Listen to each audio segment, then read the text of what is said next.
അവൻ വന്നപ്പോൾ ఒకానొకప్పుడు ఆయన వచ్చినప్పుడు അവന്റെ കുരിശിന്റെ മുകളിൽ എഴുതി വെച്ചു, ఆయన శిలువ మీద రాయబడి ఉన్నది യഹൂദന്മാരുടെ രാജാവ്. యూదుల రాజు అని. എന്നാൽ ഇനിയും അവൻ വരുമ്പോൾ ఈయన మరలా వచ్చినప్పుడు അവന്റെ തുടമേലും നെറ്റിമേലും എഴുതി വെക്കും, తొడ మీద నెత్తి మీద రాసి ఉంటది, അവൻ രാജാധി രാജാവ്, ఆయన రాజుల రాజు, അവൻ കർത്താധി കർത്താവ്. ఆయన ప్రభువుల ప్రభు అని. ഒരിക്കൽ അവൻ വന്നപ്പോൾ ఒకానొకప్పుడు ఆయన వచ్చినప్పుడు അവന്റെ വസ്ത്രം വലിച്ചു കീറി. ఆయన వస్త్రమును చించి వేశారు. എന്നാൽ ഇനിയും അവൻ വരുമ്പോൾ ఈయన మరలా వచ్చినప్పుడు അവന്റെ രാജവസ്ത്രം ധരിച്ചു കൊണ്ടുവരും. ఆయన రాజ వస్త్రము ధరించుకొని వస్తాడు.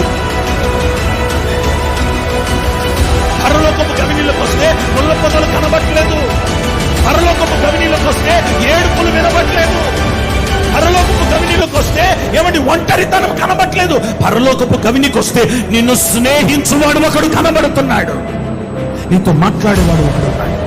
పరలోకపు గవినికి వచ్చిన నీతో దర్శించేవాడు ఒకడు కనబడుతున్నాడు. ముఖాముఖిగా ఆయన స్వరాన్ని నీకు వినిపింప చేయగలిగిన ఒక దేవుడి ఇక్కడ ప్రత్యక్షమే ఉన్నాడు.